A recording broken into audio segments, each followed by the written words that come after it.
El rendimiento que tengáis en vuestra carrera o en vuestra profesión va a depender de dos cosas. Una es el talento, y en el talento está todo lo que habéis aprendido, pero luego, ¿cómo vais a gestionar las limitaciones? ¿Cómo vais a gestionar las frustraciones? ¿Cómo vais a gestionar el estrés? ¿Cómo vais a gestionar las distracciones? Las escuelas, universidades, facultades, todas te enseñan conocimientos, ¿verdad? Pero nadie te enseña a gestionar el estrés, las frustraciones. Y eso es lo que hacemos en el Instituto de Mindfulness, porque hacemos cursos de reducción de estrés a unas 2.500 personas al año. Así que voy a hacer un pequeño test con vosotros, a ver cómo estáis, ¿vale? No hace falta que lo digáis en alto, pero pensad. La primera pregunta es, si os tuvierais que poner una nota sobre la capacidad de estar atentas o atentos a una conversación, ¿cuál sería? La capacidad de estar realmente atento a una conversación. Depende. ¿Sí? No, poner una nota. Tú te pones una nota, si quieres, en distintos ámbitos, ¿vale? Segunda pregunta. ¿Con qué rapidez te das cuenta cuando tu atención se va? ¿Sí? ¿Te das cuenta rápido y lo traes a la conversación o a lo que estabas haciendo? ¿O la atención se va y está un tiempo por aquí y por allá? ¿Sí? ¿Qué tal es tu capacidad de darte cuenta cuando te estás distrayendo y de volver a enfocar la atención? ¿Sí? Vale, ya te has puesto nota en dos cosas. Tercera cosa. ¿Cuál es tu capacidad al final del día de estar satisfecho con lo que has hecho ese día? ¿Consideras al final del día que has aprovechado bien el tiempo, que has hecho lo que querías? ¿O consideras que has hecho muchas cosas pero no lo que querías hacer? ¿Sí? Entonces ya algunos me sonreís, ¿no? Porque veis que hay truco en estas preguntas, ¿no? Claro que hay truco. La capacidad de prestar atención a una conversación o a una tarea, ¿no? Establece cómo vas a gestionar las distracciones. Y si gestionas bien las distracciones, ¿qué ocurre? Que harás aquello que querías hacer en vez de aquello que te han distraído. ¿Qué significa la palabra distracción, ¿no? Tracción es aquello que me acerca a mi objetivo, ¿no? A mi prioridad. Distracción es lo que me aparta de mi prioridad. Los teléfonos que tenéis todos te dan muchos programas gratis a cambio de poder distraerte. ¿Sí? Hay mucha gente muy lista que se gana la vida distrayendo a los demás. ¿Sí? Así que el gestionar las distracciones es fundamental para poder potenciar tu talento. Esto no es nuevo. William James, que es uno de los padres de la psicología moderna, era profesor de Harvard en 1890, decía: la capacidad de traer de vuelta una y otra vez una atención errante es la base del discernimiento, del carácter y de la voluntad. Nadie es completamente dueño de sí mismo si no la tiene. Y un entrenamiento que permitiera entrenar esta facultad sería el entrenamiento por excelencia, ¿verdad? Pero él continúa diciendo, esto es más fácil darse cuenta que saber cómo se consigue, ¿vale? Y si os acordáis en el colegio, os habrán dicho muchas veces, presta atención, pero ¿sabéis cómo funciona la atención? ¿Habéis entrenado algún tipo de atención? Y aquí es donde entra la práctica del mindfulness, ¿vale? En los últimos años hemos visto una convergencia de dos mundos. Por un lado, había entrenamientos de la atención que hacían monjes budistas en monasterios, por ejemplo, pero que tenían una particularidad, es que esos entrenamientos hacían que las personas estuvieran felices. Unos científicos descubrieron que las personas más felices, medidas en el cerebro, midiendo su actividad cerebral y las redes, era gente que meditaba. Y entonces empezaron a pensar, vale, ¿qué es lo que tiene la meditación que hace que las gentes sean felices? Que hace que la gente preste atención mejor. Porque claro, uno de los grandes distracciones son, pues, el estrés, el malestar, ¿verdad? Cuando tú estás bien, estás a gusto, es mucho más fácil prestar atención a una conversación, ¿no? Estar más concentrado en una tarea, ¿no? Por ejemplo, cuando estáis haciendo algo que tiene que ver con alguna actividad que os apasione, no sé, cocinar o deporte o estar con amigos, que es muy fácil prestar atención. Pero cuando haces algo que genera mal rollo, que hay resistencias, ¿no? Entonces es mucho más fácil evadirte y distraerte, ¿verdad?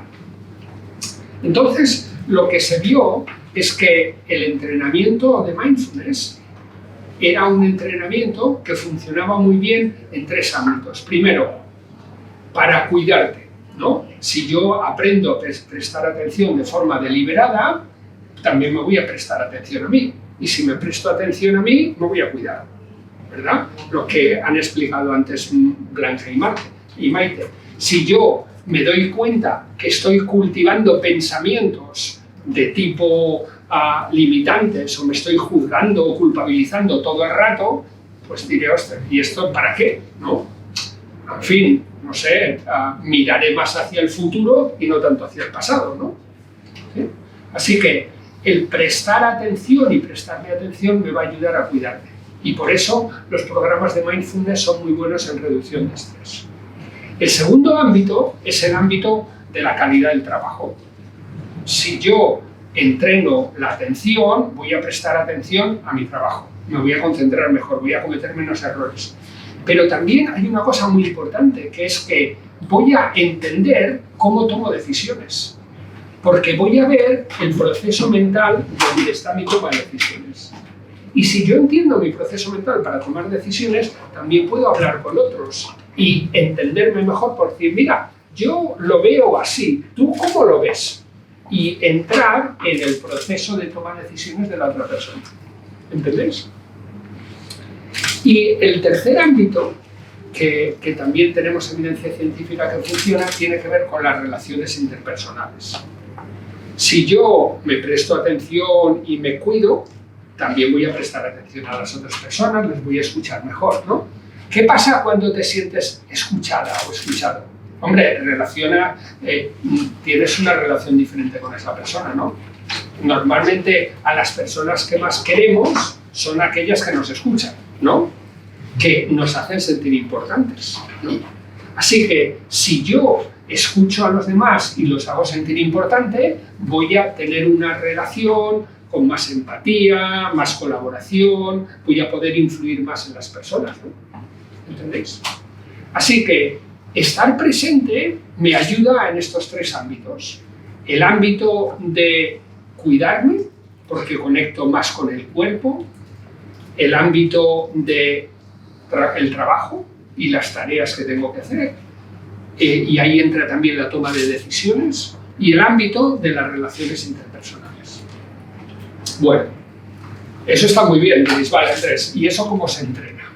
Bueno, pues entrenamos mindfulness de 2 formas, ¿vale? Os voy a dar una definición primero de lo que es mindfulness, ¿vale? Y a mí me gusta cómo se escribe en chino. En chino son 2 caracteres, uno es así como una casita, que es la presencia, y otro carácter indica como corazón. Y en chino, corazón es una parte de la mente, ¿vale? Hay como mente-mente y mente-corazón, ¿sí? Como nosotros en la palabra coraje, ¿no? Que tiene que ver con corazón, o la palabra recordar, que viene a decir volver a pasar por el corazón, ¿no? Pues esa parte de la mente que está con el corazón, las emociones, el afecto y todo eso, es prestar atención de forma especial a lo que está ocurriendo ahora, abriéndote a esa experiencia sin juzgar, ¿sí? Y esto lo entrenamos con algunas actividades formales, y ahora haremos una, que es, por ejemplo, un ejercicio de atención en la respiración, y también lo entrenamos con actividades informales. Por ejemplo, cuando vas por la calle, ¿no? Bueno, aquí casi todos somos de fuera, pero los que trabajáis aquí, ¿no, Jordi? Pues cuando vais de casa al trabajo, si uno vive cerca y va andando, pues es muy fácil ir en piloto automático, ¿no? ¿Sí? Ya te conoces el camino, vale, no te va a pillar un coche, porque eso ya lo ves, pero vas metido en tu mundo, ¿no? ¿Sí? Y a lo mejor vosotros reconocéis ir con el piloto automático, ¿no? Vale. Claro, el ir en el piloto automático significa que no te estás dando cuenta de lo que hay en la calle, ¿no? A lo mejor luego no sabes si había sol o había nubes, a lo mejor te cruzas con alguien y no le ves, y te saludé pero no me viste, no te has dado cuenta a lo mejor que en tal tienda han cambiado el escaparate, o que han pintado la fachada de tal sitio, ¿no? No te das cuenta porque vas metido. Y normalmente cuando se funciona en piloto automático, es más habitual que te enredes en las cosas de tu vida que no te gustan. ¿Sí? ¿Verdad? Es verdad que si estás enamorada o enamorado vas a estar pensando en tu amor. Vale, y en vuestra época eso hay bastante. Pero yo os digo que con el paso del tiempo, la mayor parte de la gente está rumiando sobre sus problemas y dándole vueltas y vueltas y vueltas a sus problemas. Porque es el mismo mecanismo. Si tú te acostumbras a ir en piloto automático por la vida, te vas a perder muchas cosas, ¿verdad? Entonces, ¿cómo entrenamos mindfulness en esos contextos? Pues tomamos como la intención como un entrenamiento. Es decir, mira, en mi trayecto de casa a la universidad o de la universidad a casa o al trabajo, a donde vaya, voy a ir plenamente presente, como si estuviera de vacaciones en esta ciudad, ¿no? Los que vienen, los turistas, no van en piloto automático, ¿no? Van viendo esto, ¡ay, qué bonito! ¡Ay, qué bonito! ¡Ay, te has fijado eso! ¡Mira qué bonito! ¿Verdad? Y disfrutan. Se disfruta más si estás plenamente presente que si estás en piloto automático, ¿sí? Así que una idea que yo os invito es que cojáis algún tipo de actividad, por ejemplo, esta de caminar, pero otra actividad que normalmente hacéis con piloto automático y digáis, a ver, ¿qué me estoy perdiendo aquí?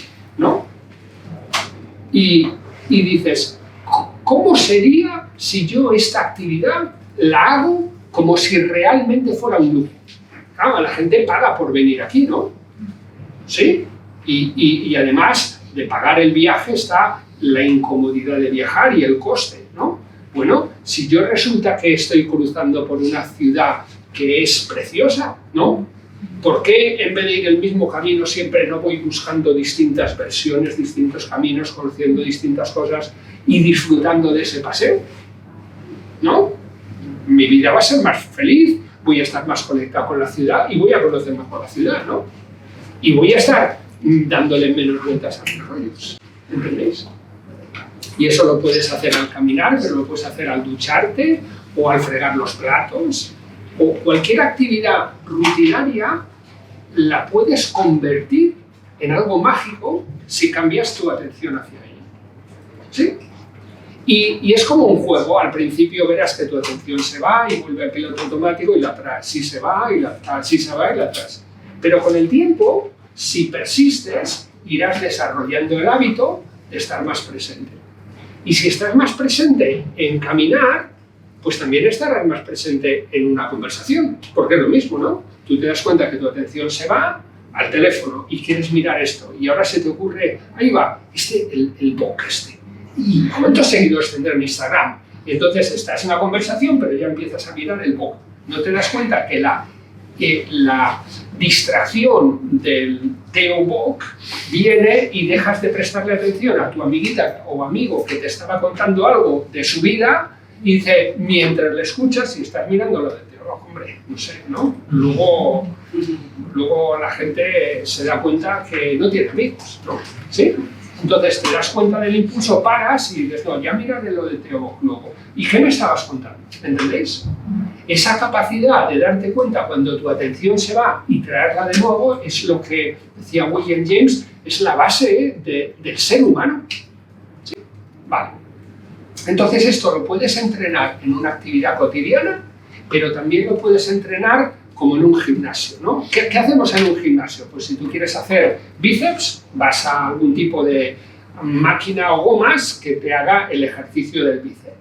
Y si lo haces suficientes veces, pues tus músculos van a crecer, vas a conseguir fuerza, tensión y probablemente un brazo pues un poco más estilizado desde donde partas, ¿no? Vale, ahora vamos a llevar eso a la mente. ¿Y cómo entrenamos la atención? Pues haciendo como un gimnasio. Hacemos un ejercicio repetitivo, que es el que os voy a proponer ahora, y lo entrenamos. Vamos a entrenarlo un rato. Veréis que luego ese rato lo podéis hacer más o menos tiempo. Pero cuanto más tiempo entrenes eso, tus circuitos neuronales que tienen que ver con esa atención, presencia, los vas a ir desarrollando. ¿Sí? Y eso te va a convertir en una persona que está más presente, que conecta mejor con los otros y que conecta mejor con las tareas que tiene que hacer. ¿Os parece? ¿Hasta aquí está entendido? Bueno, pues entonces, yo me voy a sentar, ¿vale?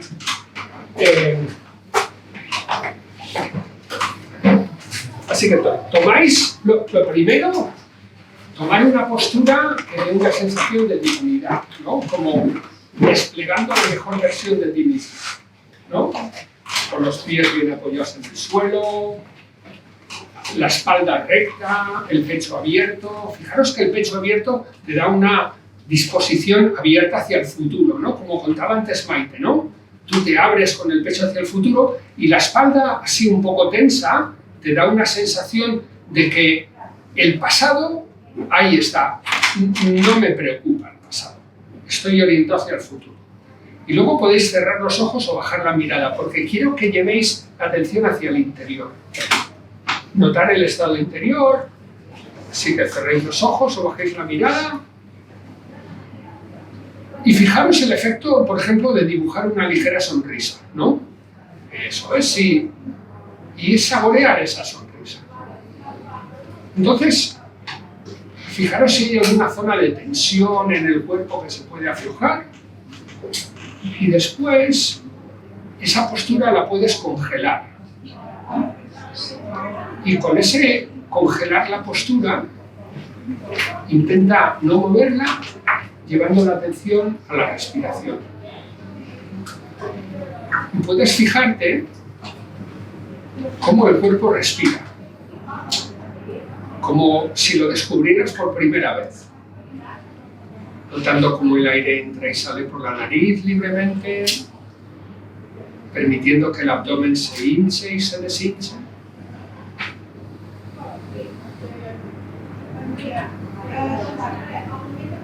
Sin prestar atención a los ruidos que vienen de atrás de la sala, prestando atención a la respiración como si ahora fuera lo más importante, como si tu vida dependiera de este ir y venir del aliento.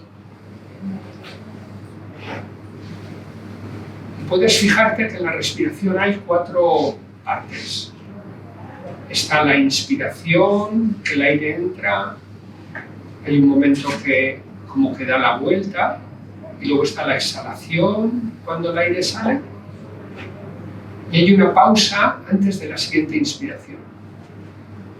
Y fíjate si puedes distinguir bien esas 4 partes, sobre todo la exhalación y la pausa.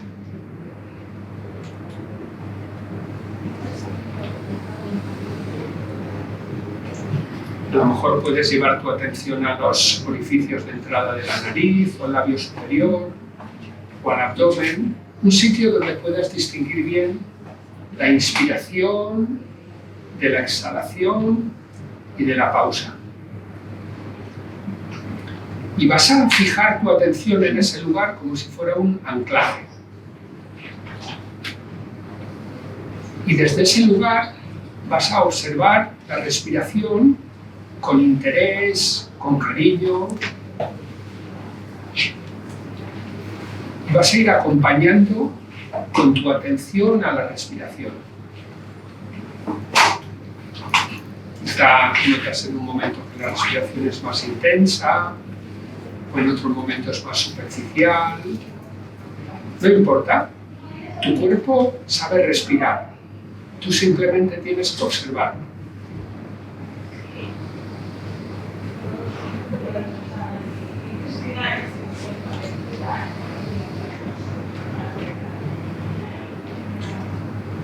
Y es muy importante, si notas que aparece algún pensamiento que distrae tu atención de la respiración, con la siguiente exhalación puedes soplar como soltando ese pensamiento.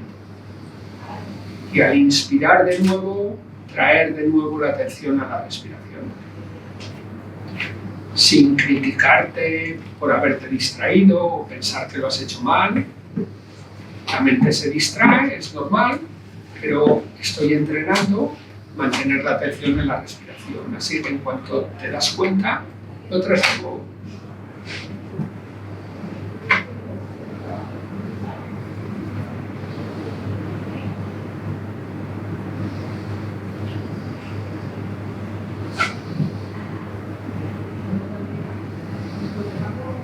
Respirando con cariño, dándote cuenta que este aire que entra y sale en tu cuerpo es la base del funcionamiento de la vida.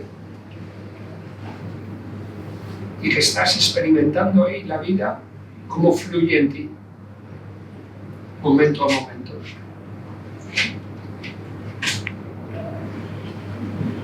Como si la respiración ahora fuera lo más importante.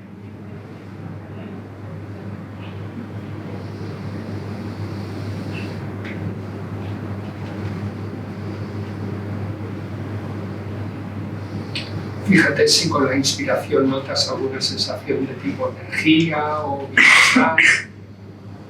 Si con la exhalación notas una sensación como de liberación o de tensiones o como relajación.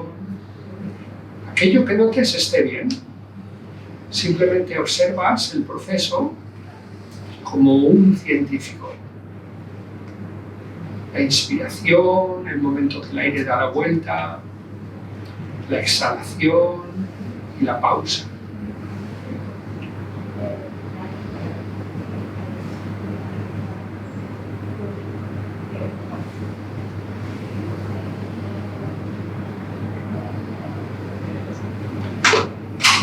Quizá notes que la respiración se va haciendo más suave a medida que vas avanzando en el ejercicio. Pero no te preocupes, no intentes controlar la respiración.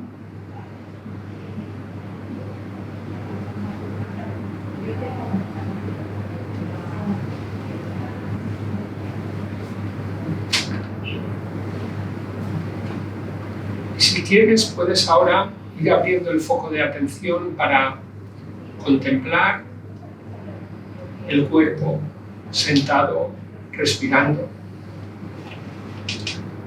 Te puedes fijar en los apoyos que tiene este cuerpo, en la silla, en el suelo.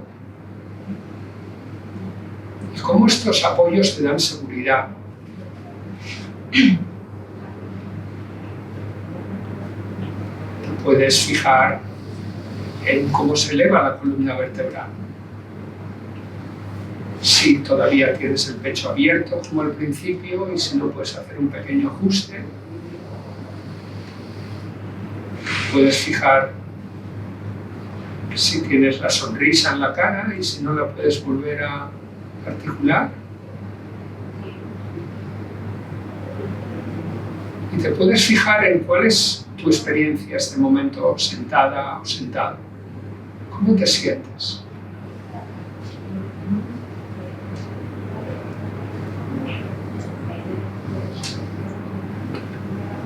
Y luego puedes abrir el foco de la atención también al espacio que te rodea. Quizá notas sonidos del espacio, quizá notas la presencia de los compañeros y compañeras de la sala, quizá notas la corriente de aire,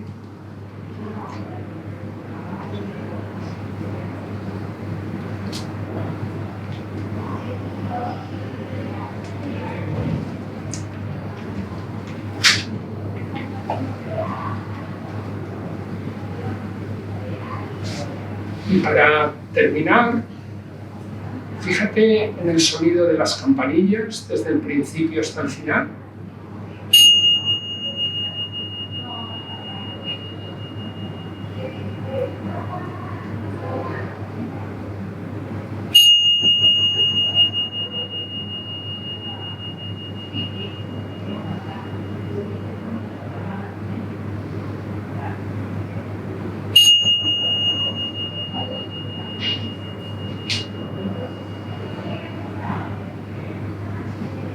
Puedes ir abriendo los ojos y si tuvieras que describir en una o dos palabras cuál ha sido el efecto de este ejercicio en ti, ¿cómo describirías?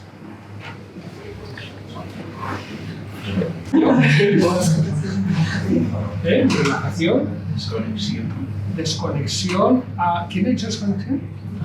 ¿Desconexión de qué? Todo lo que lleva a la cabeza. Vale, de todas esas distracciones, sí, y reconexión con tu cuerpo, ¿no? Sí. Desconectas con una cosa para conectar con la otra, ¿no? Muy bien.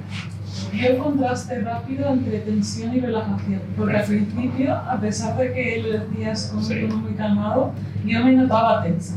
Vale, así que tú notabas tensión, perfecto. Al Luego principio lo he notado poco a poco. ha ido aliviando la tensión. Muy bien, luego iremos a ese tema, que es muy interesante. ¿Qué más habéis notado? Tranquilidad. Tranquilidad. ¿Sí? ¿Quién ha notado cuando su atención se ha ido a algo del futuro, por ejemplo? ¿Quién se ha ido al futuro? ¿Vale? ¿Y quiénes se han ido al pasado? Bien, futuro y pasado, vale. Más al futuro, interesante, vale. ¿Quién ha notado que su atención se iba a algo de su vida que le preocupa o desagrada? ¿Y quién ha notado que su atención se iba a algo que le apasiona y que le gusta? ¿Ah? Yo sí a tareas. Tareas. Un tío muy trabajador, ¿eh? Vale, fijaros que el doble de los que os habéis ido a cosas que os desagradan y os preocupan. Interesante, ¿no? ¿Por qué? ¿Qué valor tiene? Pudiendo estar aquí tranquilo, me voy a pensar de las cosas que me desagradan y me preocupan, ¿no? ¿Sí? ¿Os dais cuenta? Si eso lo haces mucho y son temas con mucha carga, desarrollas una cosa que se llama la rumiación, que es un tipo de pensamiento tóxico, ¿vale? Es el hábito de estar dándole vueltas y vueltas y vueltas a las cosas de tu vida que te frustran, que te desagradan, que te preocupan, ¿verdad?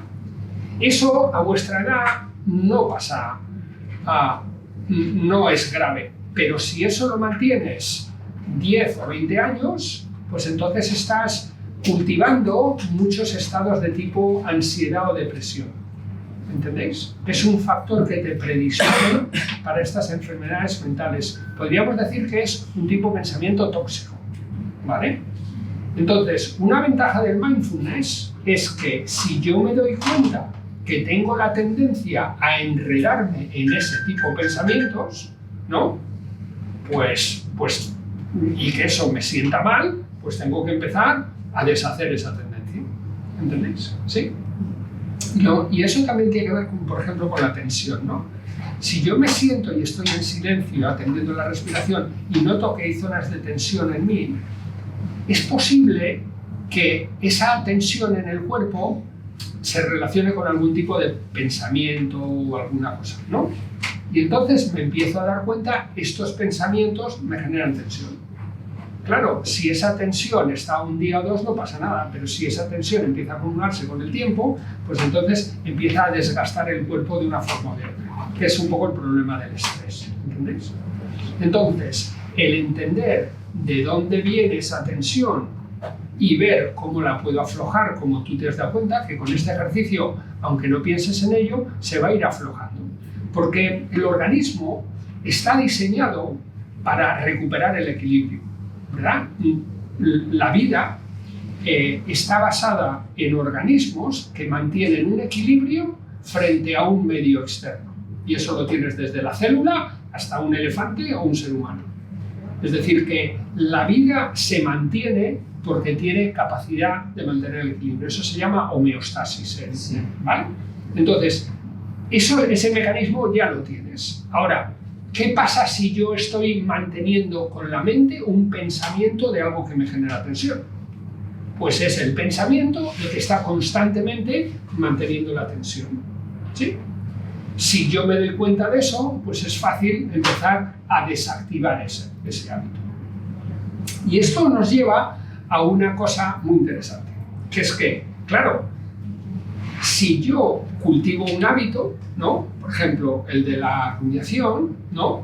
Pues como eso tiene que ver con un tipo de pensamientos que van asociados con unas emociones, ¿no? Por ejemplo, no sé, me preocupo mucho del futuro, ¿no? Que es lo que tienen las personas que tienen un rasgo de tipo ansiedad, ¿no? Que se preocupan mucho y están constantemente preocupándose y escuchando las noticias y no sé qué, ¿no? Y cuidado con esto y cuidado con lo otro, ¿verdad? Vale, que en principio está bien, pero que lo llevan a un exceso que es patológico. Entonces, eso va cambiando mi cerebro. Con el paso del tiempo, los pensamientos de tipo ansiedad y la emoción de ansiedad son redes neuronales que van a ir creciendo porque las estoy utilizando. ¿Sí? Y eso deviene al final en una personalidad de tipo ansioso. Claro, eso es una gran limitación para el talento, ¿no? Es decir, si tú tienes unos conocimientos pero tienes una tendencia a la ansiedad, pues no vas a tomar buenas decisiones. ¿Por qué? Porque vas a estar siempre en el miedo. ¿Sí?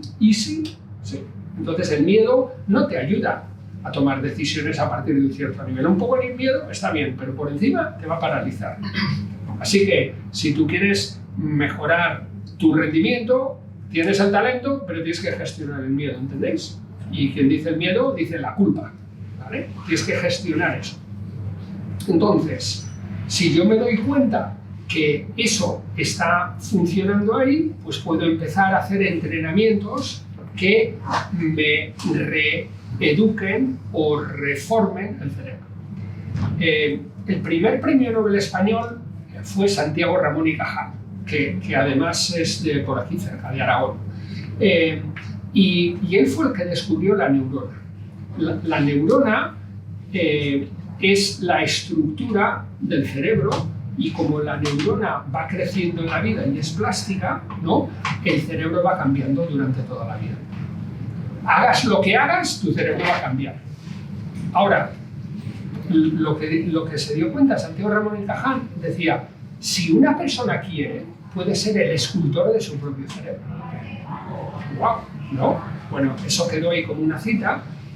Pero claro, como los cerebros solo los podías ver con la gente muerta, pues no se podía estudiar mucho. Pero desde hace unos 20 años hay máquinas que te permiten estudiar el cerebro con la gente viva. Entonces ahora podemos medir engrosamiento en distintas zonas debido a determinados entrenamientos. Entonces, esta idea de Santiago Ramón y Cajal ahora la retomamos y vemos, uy, si yo puedo ser el escultor de mi propio cerebro, ¿puedo tener un cerebro que sea feliz? Chulo, ¿no? ¿Puedo entrenar un cerebro que sea fuente de felicidad? Una cosa es lo que me pase fuera, como decía antes Blanca, pero otra cosa es qué es lo que pasa aquí dentro, ¿no? ¿Y si entreno un cerebro que sea fuente de bienestar? Mi talento va a subir, ¿no? Porque claro, sabemos que talento con bienestar es mucho mejor que talento con malestar, ¿no? Así que, bueno, pues eso es lo que ha visto Richard Davidson y otros neurocientíficos, que ahora os voy a contar la clave. Pero todo el mundo tenemos esa habilidad. ¿Qué habilidad? La habilidad de responder ante pues, una circunstancia que nos ocurra. Sí, todo el mundo que no tiene una enfermedad psiquiátrica, sí. Lo que pasa es que no tienes el cerebro, sí. Y de responder a tú vas a circunstancia que todo el mundo va a cambiar su cerebro desde que nace, porque todo lo que aprende, todo lo que hace, sí, sea tóxico o sea espiritual. ¿Sí? Todos tenemos esa habilidad. Ahora, hay algunas personas que entrenan deliberadamente y otras personas dejan que la vida les lleve donde les lleva. ¿Sí? sí. Es como los talentos. Todos tenemos talentos, pero hay personas que los entrenan y otras personas los ignoran. Vale. ¿Sí? Vale. Yo tenía un par de preguntas. Una de ellas es esto último que dice Ramón y Cajal. Eso quiere decir que nosotros podemos tener el control absoluto sobre todo lo que pase, sobre todo nuestra psicología, es decir, lo que nos gusta, lo que no nos gusta. Control. No, la palabra control en biología no existe, ¿vale? Tú puedes controlar tu teléfono móvil, ¿verdad? Tiene un botón que lo apagas y está absolutamente controlado.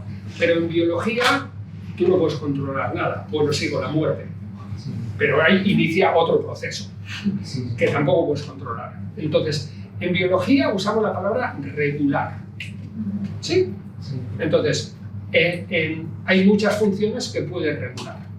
No todas. Por ejemplo, y hay algunas que no sabemos cómo se pueden regular. Pero que sí hay personas que lo consiguen regular. Y esto nos llevaría al efecto placebo, etcétera, etcétera, y procesos inconscientes por el cual tu cerebro, que es el órgano que gestiona tu salud, puede hacer un montón de cosas. Pero algunas sabemos cómo, otras no. Así que te voy a explicar las que sabemos. Entonces, sabemos que hay 4 redes neuronales que tienen que ver con tu bienestar y actúan como motores del bienestar. Es decir, que si estas redes yo las entreno, se convierten en motores que van a generar bienestar internamente. ¿Y cuáles son? Uno es la red de la atención-presencia, ¿vale? Ya he explicado antes, si una persona está más presente, va a tener más bienestar. Si una persona está presente, no. Sabemos que la presencia asocia con la felicidad y el despiste, no. La segunda es la red que tiene que ver con la amabilidad. El ser amable, generoso, el mejorar la conexión con otros seres queridos es una fuente de bienestar, ¿vale? Y eso ya lo sabéis también todos, no os he hecho nada nuevo. También es una red plástica que se desarrolla con el entrenamiento. Somos animales sociales y hemos conseguido una sociedad súper amplia a base de desarrollar estas redes. Red número 3 es la red de la resiliencia. Y esta sí es muy importante para vosotros. La resiliencia es la capacidad de gestionar la adversidad, de tolerar la frustración, que decíamos antes, de aprender de tus errores, de cambiar el discurso interno de el no puedo todavía, o es verdad que esto me ha salido así, pero yo no soy así, ¿entendéis? Muchos de los mecanismos que ha explicado antes Blanca tienen que ver con generar unas interpretaciones por las cuales a mí me capacitan en vez de me incapacitan. Y esa es la base de la resiliencia, ¿vale? Y la cuarta red neuronal tiene que ver con el talante o la predisposición, ¿vale?